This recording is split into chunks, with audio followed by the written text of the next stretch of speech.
دیکھیے سطر کا تقاضے کیا ہے، گن لی لباس نبیز ہونا چاہیے باریک میں. حضور نے فرمایا اللہ کی لعنت ہو ان پر جو لباس پہن کے بھی ننگی ہوتی ہے. باریک اتنا لباس ہے، یہ چست اتنا لباس ہے، ڈھیلا ڈھالا ہونا چاہیے، نبیز ہونا چاہیے. لباس کے اندر یہ دو حصے جو ہیں وہ لازم ہیں. اور پھر سینے پر، اب ظاہر بات ہے کرتا پہنا ہوا ہے، ڈھیلا ڈھالا ہے، پھر بھی یہ سینے کے ابھار تو ظاہر ہو جائیں گے. ان پر ایک اضافی اوڑھنی سر پر سے لے کر اور اپنے اس گریبان کے اوپر بکل مار لینا، تاکہ یہ جو نسوانی حسن کا دوسرا مظہر ہے، پہلا چہرہ سب سے بڑا چہرہ.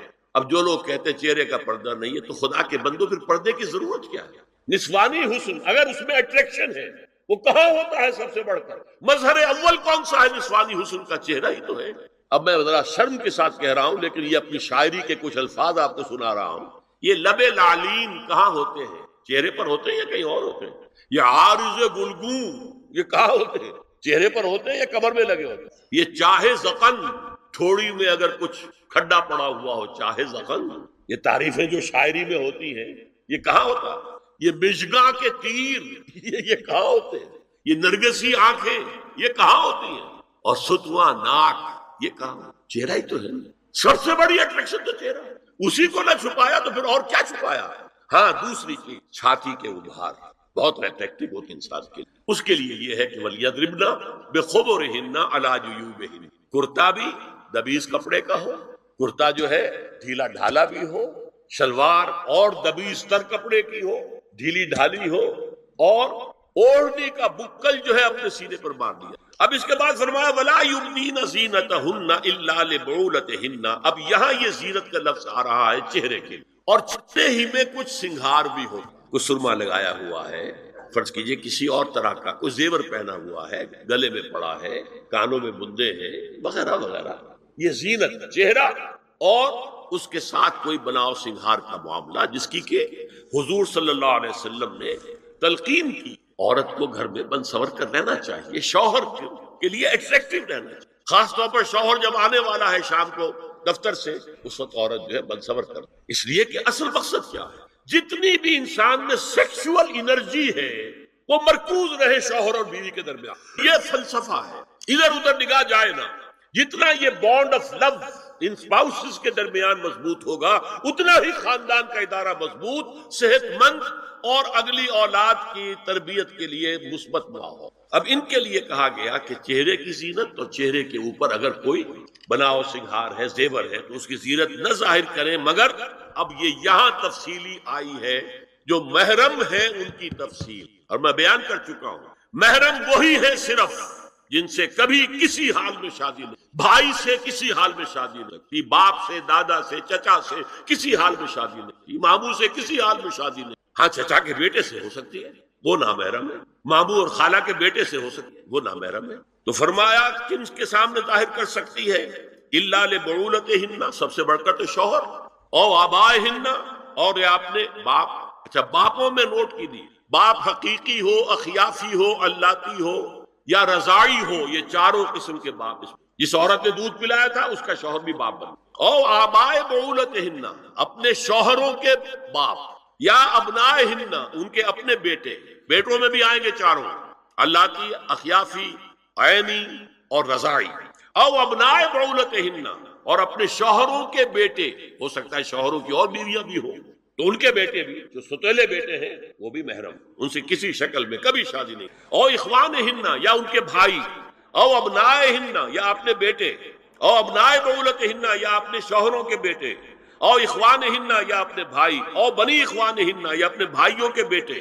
او بنی اخواتہن، اپنا بھتیجا، شوہر کا بھتیجا نہیں، اپنا بھتیجا محرم ہے، اپنا بھانجا محرم ہے، شوہر کا بھانجا محرم نہیں ہے.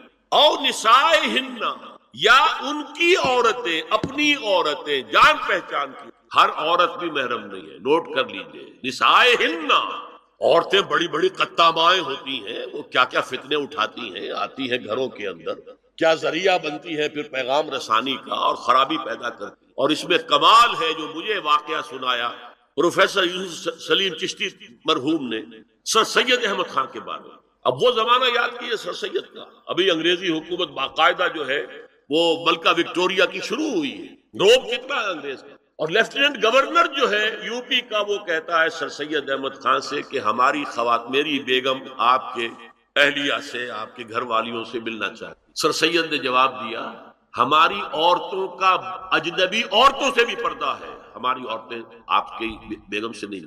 میرا سر جھکتا ہے. او ما ملکت ایمانہن, یا جو ان کے داہنے ہاتھوں کی ملکیت ہے, باندیاں غلام.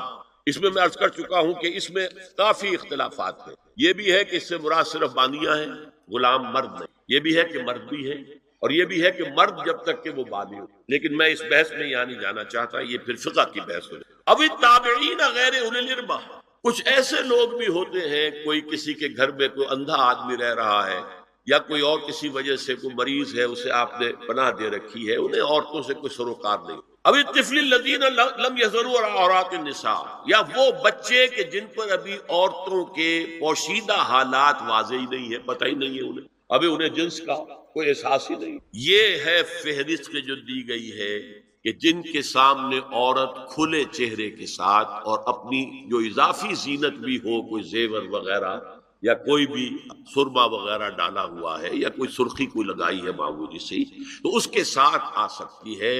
اور یہ وہ رشتے ہیں کہ جن سے کسی حالت میں بھی نکاح نہیں, لہذا وہ ذہن ادھر جاتا ہی نہیں. نارمل آدمی کا ذہن ادھر جائے گا ہی نہیں. ہم رہ رہے ہیں کہ اب نارمل فضا کے, جس کو میں نے کہا انسیسٹ بڑھتا جا رہا ہے, اس کی مثالیں ہمارے معاشرے کے اندر بڑھتی چلی جائیں. وَلَا يَضْرِبْنَ بِأَرْجُلِهِنَّ لِيُعْلَمَ مَا يُخْفِينَ مِنْ زِينَتِهِنَّ, اور چلتے ہوئے اپنے پاؤں زور سے نہ مارے کہ ان کی زینت ظاہر ہو جائے. اگر کوئی پازیب پہنی ہوئی ہے, کوئی جھنجھنو وغیرہ ہے, تو اب اگر پاؤں مار کر چلے گی تو خام خواہ ذہن جائے گا بیٹھے ہوئے کا کہ کوئی خاتون, پلٹیں گے دیکھیں گے نگاہ دیں. یہاں تک اس کے علاوہ یہ بھی ہے, تعطر کے بارے میں فرمایا ہے کہ اگر عطر لگا کر کوئی عورت گھر سے نکلی ہے, اذا استعارت المرأة فمرت على القوم ليجدوا ريحها فهي كذا وكذا قال قولا شدیدا.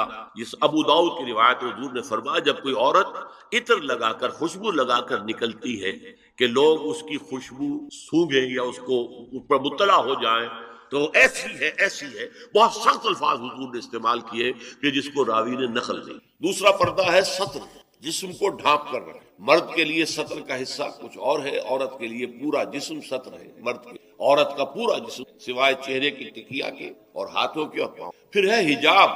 اگر مسلمان عورت گھر سے باہر نکلتی ہے یا کہیں گھر کے اندر بھی کوئی نامحرم آتے ہیں تو ان سے پھر چہرے کا پردہ. محرم کون ہے؟ محرم وہ لوگ ہوتے ہیں کہ جن سے کسی بھی حالت میں کبھی بھی نکاح کا کوئی امکان نہ ہو.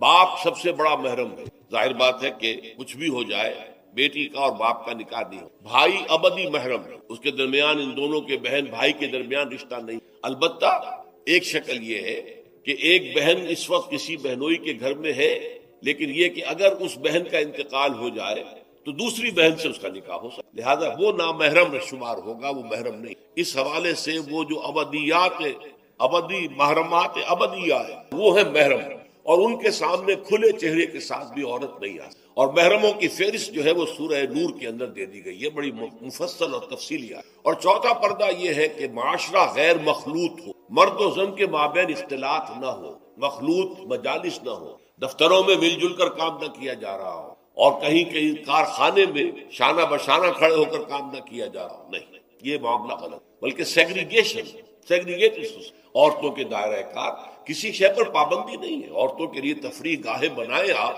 جس میں صرف عورتیں اور بچے جا سکتے ہو, خاص عمر, مرد نہیں جائے. مردوں کے لیے تفریح گاہیں علیحدہ ہوں گی, وہاں عورتیں نہیں جائیں. عورتوں اور مردوں کے درمیان عدم اختلاف. مدارس ہے, اسکول ہے, کالج ہے, یونیورسٹیاں علیحدہ بنائیں, پڑھیں وہ بھی, یہ بھی پڑھیں, لیکن مخلوط نہ, مخلوط ہے. تو یہ جو ہے غیر مخلوط معاشرت, یہ در حقیقت اسلامی معاشرے کا سب سے بڑا امتیاز ہے, سب سے بڑا علم ہے, سب سے بڑا شعار ہے. کوئی بھی غیر مسلم جو ہے اسلامی معاشرے میں آئے گا تو سب سے زیادہ بات جو اسے محسوس ہوگی وہ یہ ہے کہ یہاں عورتیں اور مرد جو ہیں وہ آپس میں ملے جلے ہوئے درمیان ایک گویا کہ بہت بڑا پردہ جو ہے معاشرے کے اندر لٹکا, سیگریگیشن. باقی یہ ہے کہ سطر سے آگے جسم جو ہے وہ صرف زوجین کے سامنے کھلے. مرد کا سطر صرف بیوی کے سامنے کھلے گا, یا ڈاکٹر اگر کوئی سرجری کرنی ہے تو ظاہر بات ہے کہ عورت کا بھی چہرہ, ہاتھ اور پیر کے علاوہ جسم کا کوئی حصہ کسی محرم کے سامنے نہیں کھلے گا سوائے شوہر کے یا ڈاکٹر. یہ سارا جو تفصیلی نظام دیا گیا ہے اس کا ہدف کیا ہے کہ یہ مرد اور عورت کے درمیان جو کشش اللہ نے رکھی ہے، زبردست کشش، یہ کشش اگر نہ ہو تو تمدن کا یہ ہنگامہ ہی نہ ہو، شادیاں لوگ کریں ہی نہ، اور لوگ جو ہے یہ مشقتیں اور یہ مصیبتیں جھیلیں ہی نہ. اولاد کی پیدائش ہے، پھر ان کی پرورش ہے، پھر انہیں کھلانا پلانا ہے، ان کی تعلیم ہے، ان کی علاج معالجہ ہے، 100 کھکھیڑ ہے. یہ سارا انسان کیوں برداشت کرا ہے کہ جنسی جذبہ بہت زوردار اللہ تعالیٰ نے انسانوں میں، تو جتنا یہ زوردار جذبہ ہے اتنا ہی اسے کنٹرول کرنے کے لیے گھوڑا جتنا منہ زور ہو اتنی ہی مضبوط لگام اس کو دینی چاہیے. لہذا اس کے لیے یہ حدود اور قیود عائد کر، تاکہ جو سیکشول ارج ہے یا سیکشول اٹریکشن جو کہ جنسی طور پر انسان کے اندر ہے، مرد میں بھی عورت میں بھی، وہ کل کی کل زوجین پر مرتکز ہو جائے. شوہر کا وہ پوری سیکشول ارج جو ہے وہ اپنی بیوی پر مرکوز، بیوی کی وہ پوری جو سیکشول ارج ہے وہ اپنے شوہر پر مرکوز. ادھر ادھر نگاہیں نہ بھٹکے، مبادا کہیں جا کر کسی مرد کی نگاہ میں کوئی عورت کھب گئی. اب ظاہر بات ہے کہ آنکھ سے ہو کر وہ تصویر جو ہے نہا خانہ دل میں اتر جاتی، پھر وہ خوابوں میں آئے گی، خیال میں چھائی رہے گی.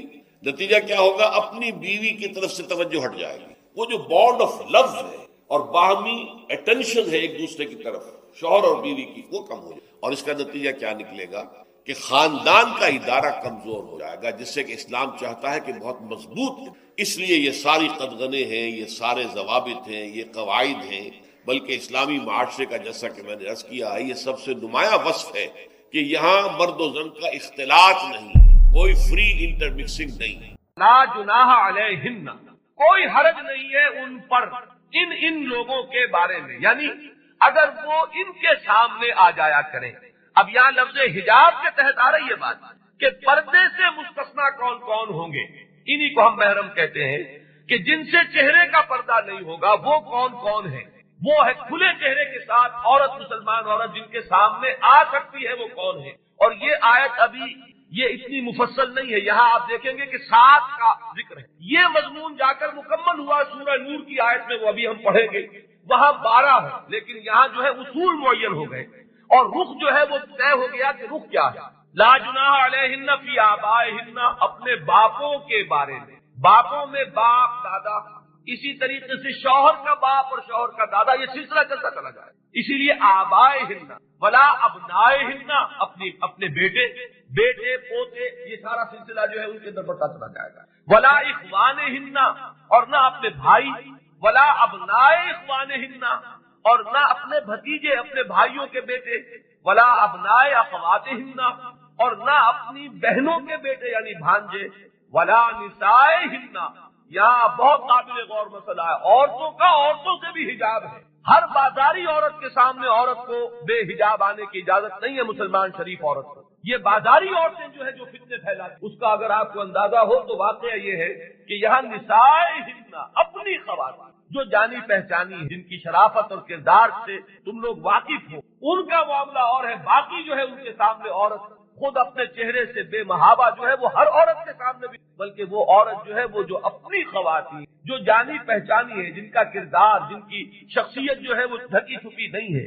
ولا ما ملکت ایمانہن، اور جو ملک یمین ہو، غلام ہو، جن کے اندر اس طرح کی کسی جرت کا کوئی امکان نہیں ہے کہ وہ مملوک ہے. یہ ہے وہ 7 وہ تعلقات کہ ان کو مستثنا کیا گیا ہے پردے سے، حجاب کے حکم. واتقین اللہ ان اللہ کان علی کل شیء شہیدا، اور اللہ کا تقوی اختیار کرو اور جان لو کہ اللہ تعالی ہر چیز پر گواہ ہے، نگران ہے، ہر چیز اس کے علم. اب یہ نوٹ کر لیجئے، ہدایت و ضلالت اس دنیا میں جو مختلف حالتیں انسان پر طاری ہوتی ہیں، یا نعمتوں کی بارش ہو رہی ہے، یا تنگی ہے، فقر ہے، احتیاج ہے، دنیاوی حیثیت ہے، وجاہت ہے، یا دنیا میں گمنامی ہے، کسنمی فرصت کے بھیا کس تھی، کوئی آپ کا حال ہی نہیں پوچھ رہا کہ تم ہو کون، تمہارے منہ میں کتنے دانت ہیں، یا یہ کہ دنیا میں اقتدار کی کسی مسند پر انسان بیٹھا ہے، یا یہ کہ کوئی اس کے ہاتھ میں اختیار نہیں.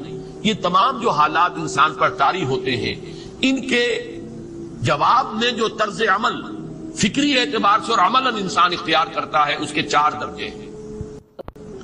پہلا درجہ ہے انتہائی گمراہی، ضل ضلالا بعیدا. وہ کیا ہے؟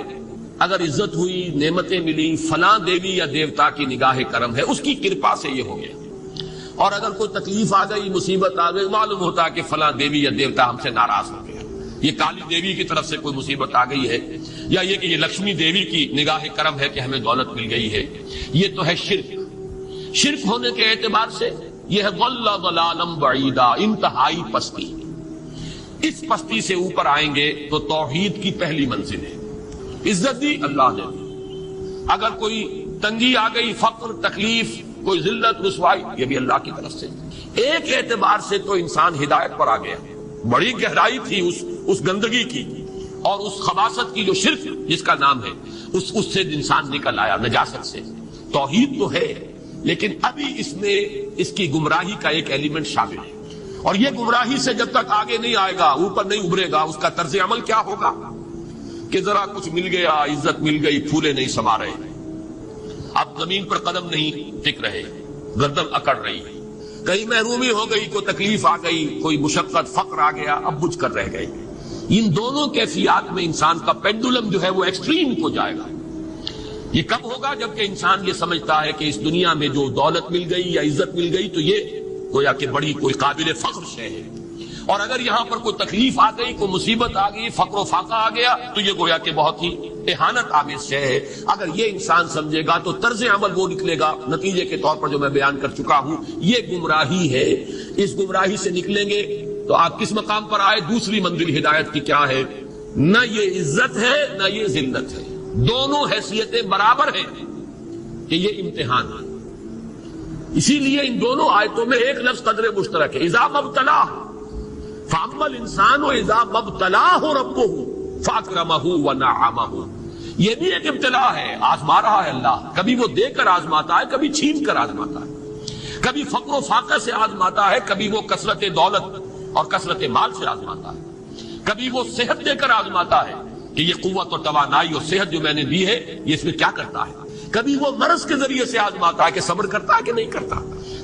ہمارے لیے شکوہ اور شکایت تو اس کی زبان پر نہیں آ جاتی، نالا اور شیون تو نہیں آ جاتا، تکلیف جھیلتا کہ نہیں جھیلتا، اس میں تحمل ہے کہ نہیں ہے، تو صبر کرتا ہے یا شکر کرتا ہے. یہ دونوں کیفیات در حقیقت اس اعتبار سے مساوی ہے، یہ بھی امتحان، یہ بھی امتحان. یہ حقیقت جب سامنے ہوگی اب وہ پینڈولم جو ہے وہ بہت کم ہو جائے گا. یعنی انسان میں طبعی طور پر تو ایک اثر ہوتا ہے غیر اختیاری. کسی چیونٹی نے کاٹا آپ کے پاؤں پر، آپ اپنا پاؤں ہٹا لیں گے، اس میں کوئی ارادہ نہیں، یہ ریفلیکس ایکشن ہے، غیر اختیاری فعل ہے. اس حد تک تو انسان ضرور متاثر ہوتا ہے، اس سے تو کوئی انسان جو ہے وہ بلند تر نہیں ہو سکتا. حضرت ابراہیم رضی اللہ تعالیٰ عنہ حضور کے وہ نومولود فرزند انتقال جب ہو رہا تھا، آپ کی آنکھوں میں آنسو آ گئے. اب یہ ایک طبعی اثر ہے، ایک فعل ہے، انفعالی کیفیت ہے جو بالکل طبعی ہے، لیکن یہ نہیں کہ اس کی وجہ سے انسان کی زبان پر کوئی شکوہ آ جائے، کوئی شکایت آ جائے، یہ نہیں ہوگا. یہ ایمان کے منافی ہے. اسی طریقے سے اگر کوئی خوشی ہوئی ہے تو چہرے کے اوپر ایک نکھار آ جائے گا، تبسم آ جائے گا، اس سے زائد نہیں. اس حد تک تو یوں سمجھیے کہ انسان کا طبعی تقاضا ہے. اس سے زیادہ یہ پینڈولم اگر سوئنگ کر رہا ہے تو گویا کہ اس حقیقت سے انسان محجوب ہے کہ یہ بھی امتحان ہے، یہ بھی امتحان ہے. جو ہم سورہ حدید میں پڑھ چکے ہیں، ما اصاب من مصیبت فی الارض ولا فی انفسکم الا فی کتاب من قبل ان نبراها ان ذلک علی اللہ یسیر لکی لا تعصوا علی ما فاتکم ولا تفرحوا بما آتاکم. اللہ تمہیں کچھ دے تو اتراؤ مت، اللہ تم سے کچھ چھین لے تو اس کے اوپر افسوس مت کرو. یہ نتیجہ ایمان کا نکلنا چاہیے. اگر تمہیں ایمان ہے اللہ پر، اگر تمہیں یقین ہے کہ جو کچھ ہوا ہے اللہ کے اذن کے بغیر نہیں ہوا، اگر تمہیں یقین ہے کہ اللہ نے جو میرے لیے طے کیا ہے اس میں میرے لیے خیر ہی ہے، چاہے فی الحال فی الوقت فوری طور پر مجھے ناگوار محسوس ہو رہی ہے بات، لیکن یقیناً میرے لیے اس میں خیر ہے میرے رب کی طرف سے کہ ہر کے ساتھ کی ماریخ عین الطاف است.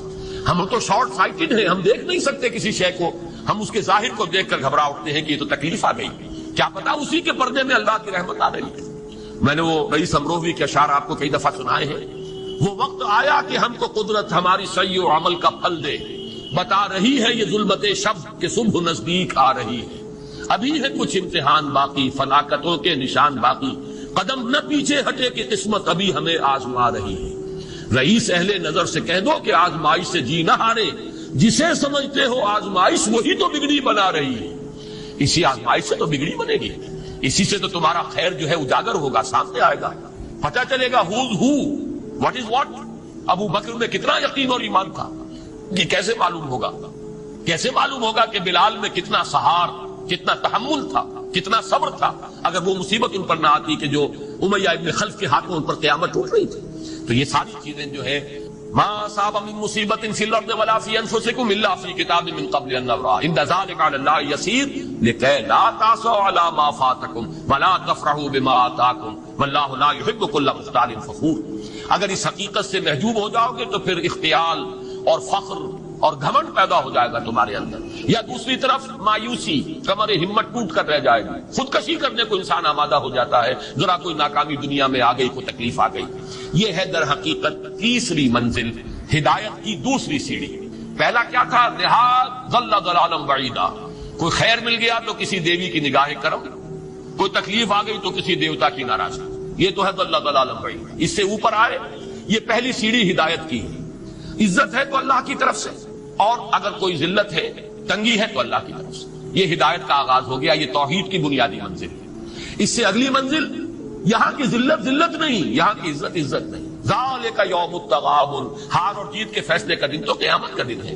وہاں معلوم ہوگا جس کو اس روز عزت ملی وہ عزت والا ہے، جو اس روز ذلیل ہو گیا وہ ذلت والا ہے۔ یہ تو امتحان ہے، دار الامتحان ہے۔ خلق الموت والحیات لیبلوکم ایکم احسن عملا، یہ تو دار الامتحان ہے۔ امتحان ہونے کے ناطے دونوں برابر ہیں۔ اس سے اوپر ہے ایک چوتھی منزل، ہدایت کی تیسری منزل۔ وہ کیا ہے؟ عام طور پر انسان یہ سمجھتا ہے کہ یہ جو آزمائش ہے تنگی کی اور فقر و فاقہ کی، یہ سخت تر آزمائش ہے، اور نعمتوں کی بارش ہو تو یہ آسان آزمائش ہے۔ یہ بھی ابھی گمراہی کا ایک پرت جو ہے اس کی باقی ہے۔ ابھی ہدایت کا جو کامل جو ہوگا انکشاف وہ کب ہوگا؟ جب انسان اس حقیقت کو جان لے کہ جہاں وسعت ہو، جہاں کثرت ہو، وہ زیادہ بڑا امتحان ہے، سخت امتحان ہے، بجائے اس کے کہ اگر قلت ہے، کمی ہے، یہ کم تر امتحان ہے، یہ کم بھاری امتحان ہے۔ کیوں؟ کہ اگر آپ کے پاس کثرت ہے، آپ کے اندر غفلت پیدا ہو جائے۔ کثرت کا لازمی نتیجہ غفلت ہے۔ نہ کوئی غم کرو، نہ خوف، خوشیاں مناؤ جنت کی جس کا تم سے وعدہ کیا گیا تھا۔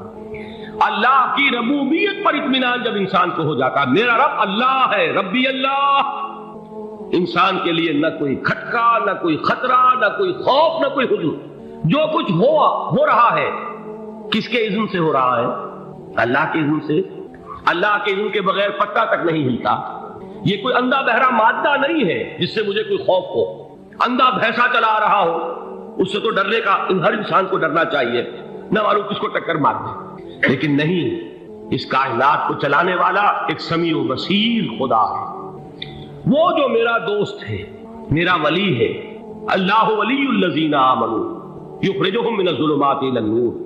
اللہ اہل ایمان کا ولی ہے، ساتھی ہے، پشت پناہ ہے، مددگار ہے، حمایتی ہے۔ بتائیے جسے یقین ہو جائے کہ اللہ میرا مددگار، اللہ میرا محافظ، اللہ میرا پشت پناہ، اللہ میرا حمایتی، اس کے لیے کوئی خوف ہوگا؟ اس سے کوئی ڈر ہوگا؟ میں مثال دیا کرتا ہوں ایک بہت سادہ، پنجاب کے دیہات کی۔ تو بڑا چودھری ہے اور کوئی غریب کسان ہے۔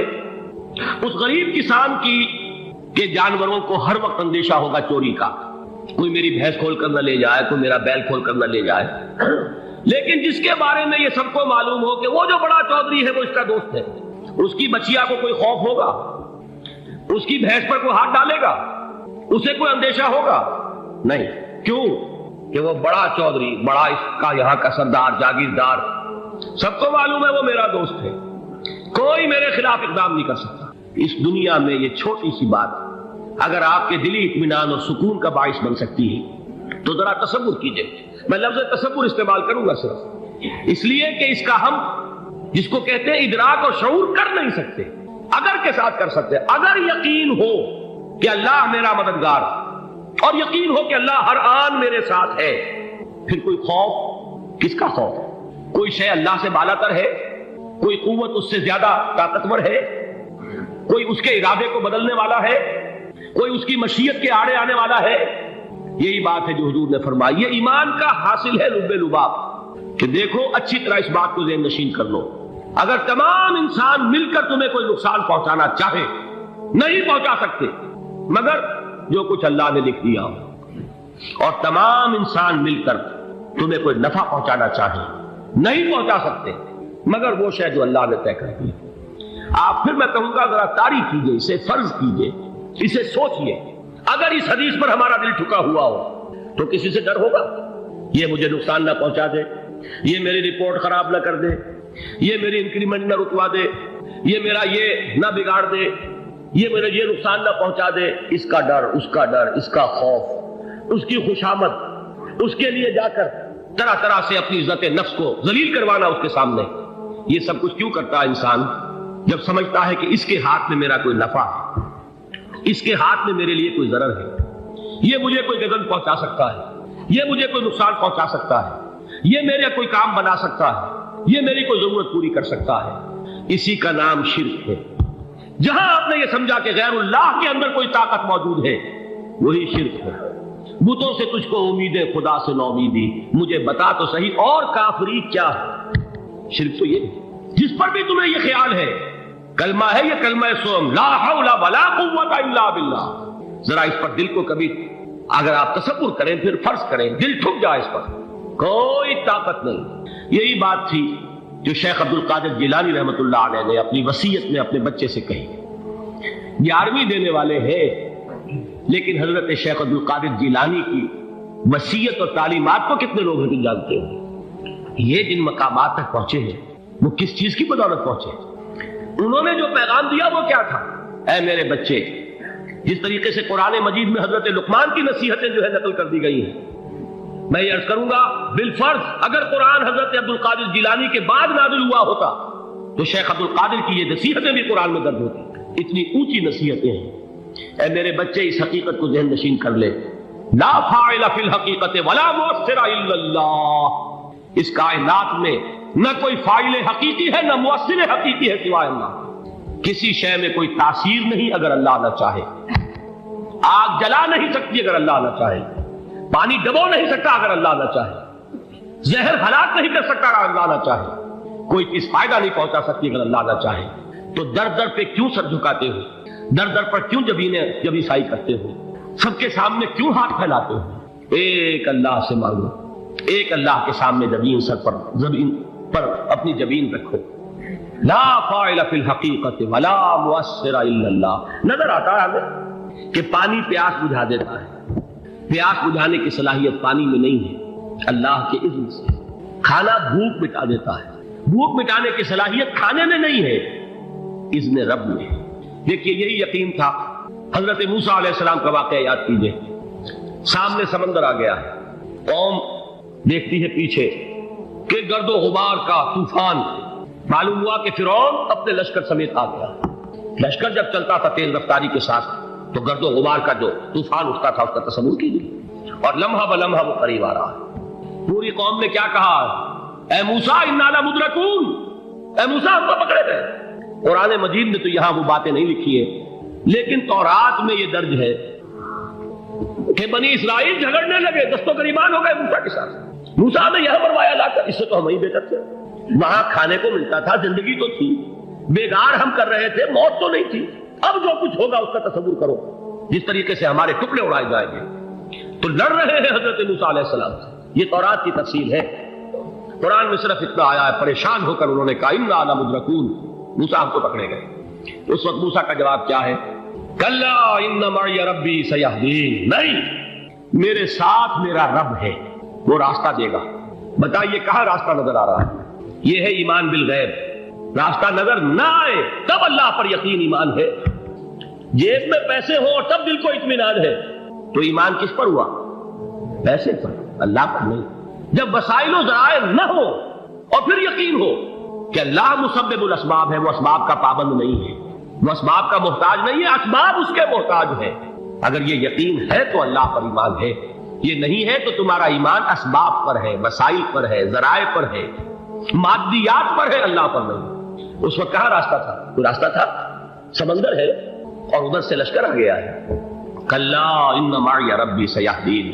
اب دیکھیے ایمان کہہ دینا آسان ہے، ہوا معکم اینما کنتم، جہاں کہیں بھی تم ہوتے ہو اللہ تمہارے ساتھ ہوتا ہے، لیکن اس کا یقین قائم ہو جائے تو زمین و آسمان کا فرق واقع ہو جائے۔ یہی بات ہوئی حضور کے ساتھ۔ غار ہے، چھپے ہوئے ہیں محمد رسول اللہ اور آپ کے وہ یار غار ابو بکر صدیق رضی اللہ تعالی عنہ۔ اقبال نے حضرت ابو بکر کی شان میں چند اشعار کا صرف، لیکن واقعہ یہ ہے کہ بھاری بھاری نظموں پر اور قصیدوں پر بھاری ہے، طویل ترین نظمیں اور قصیدے ہوں ان پر بھاری ہے۔ ہمتیں ابو بکر کی ہمت جو ہے، کشت ملت را جو اب جیسے بارش سے کھیتی اپجتی ہے، ابو بکر کی ہمت اور عزیمت اس امت کو اسی طرح سینچنے والی ہے۔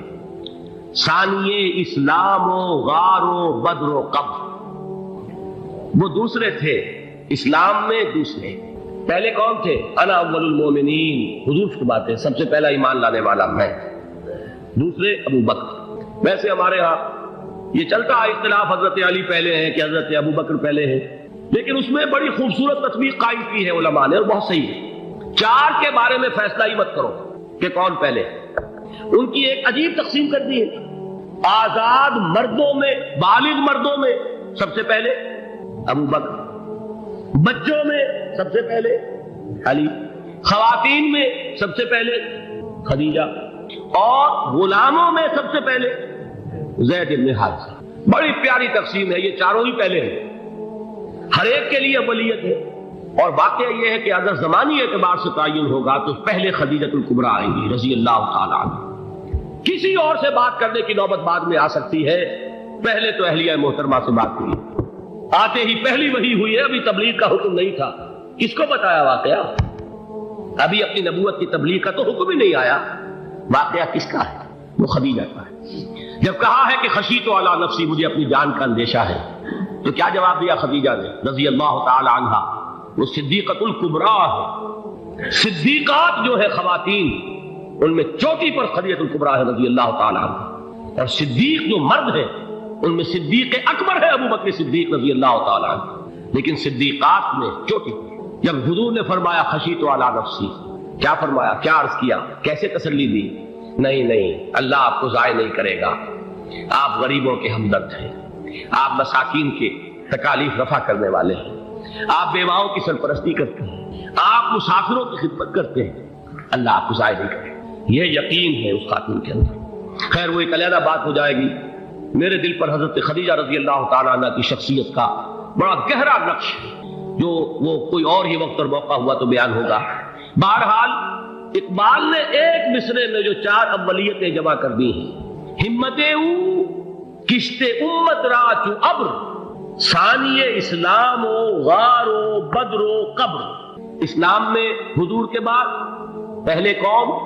ابو بکر۔ غار میں حضور کے ساتھ کون؟ ابو بکر۔ بدر کی رات اللہ کا رسول سر بسجود، وہ جھاڑ، وہ گھاس پھوس کی جو جھوپڑی بنائی گئی تھی، اور وہاں تلوار ننگی لے کر پہرا دینے والا کون؟ ابو بکر۔ اور اس حجرہ عائشہ میں محمد کے بعد سب سے پہلے دفن ہونے والا کون؟ ابو بکر رضی اللہ تعالی عنہ صلی اللہ علیہ وسلم۔ وہ جو معاملہ میں سنا رہا تھا غار ثور کا، حضرت ابو بکر بھی حضور کے خیال سے لرز گئے ہیں۔ آپ کو یاد ہوگا کہ جا کر پہلے تمام جتنے سوراخ تھے انہیں بند کیا، ایک سوراخ رہ گیا تھا جس کو بند کرنے کے لیے کوئی کپڑا نہیں تھا، وہاں اپنی ایڑی رکھی ہے، تب کہا ہے حضور سے تشریف لائیے، اور اپنے زانو پر حضور کو لٹایا ہے، اور وہاں کسی موذی جانور نے کاٹا ہے، حضور کی آنکھ لگ گئی تھی، اس وقت اس بل کے اندر جو بھی بچھو ہے کیا ہے واللہ عالم، اس نے کاٹا ہے، اس کی تکلیف کی وجہ سے ابو بکر کی آنکھوں سے آنسو ٹپک گئے، حضور کے چہرے مبارک پر پڑے ہیں، تو حضور جاگے ہیں، معاملہ کیا ہے؟ ایڑی نہیں ہٹائی وہاں سے، مبادا وہ جانور وہاں سے نکل کر محمد الرسول اللہ کو کوئی گزن پہنچا دے، ابو بکر کی ایڑی ہے، جس طرح چاہے کھا لے، ختم کر دے، جان نکل جائے تب کوئی آنچ آئے، محمد پر تو آئے، لیکن جیتے جی نہیں۔ وہ ہے ابو بکر۔ حضور کے خیال سے اس وقت حضور نے پھر اپنا لعاب دہن لگایا ہے، اور اس سے پھر آپ کی تکلیف ختم ہوئی۔ جیسے خیبر میں حضرت علی کی آنکھ دکھ رہی تھی، اس کو جو شفا حاصل ہوئی ہے وہ بھی حضور کے لعاب دہن سے ہوئی۔ تو بہرحال اس وقت انہوں نے کہا ہے کہ اے نبی یا رسول اللہ، اگر اس وقت ان میں سے کسی نے غیر ارادی طور پر بھی اپنے قدموں کی طرف جھانک لیا تو پکڑے جائے گا۔ کیا جواب تھا اللہ کے رسول؟ لا تحزن ان اللہ معنا، اللہ ہمارے ساتھ ہے، کیوں گھبراتے ہو ابو بکر؟ یہ ہے ایمان باللہ، میرا مالک اللہ، میرا رازق اللہ، میرا محافظ اللہ، میرا مددگار اللہ، میرا پشت پناہ اللہ، میرا دوست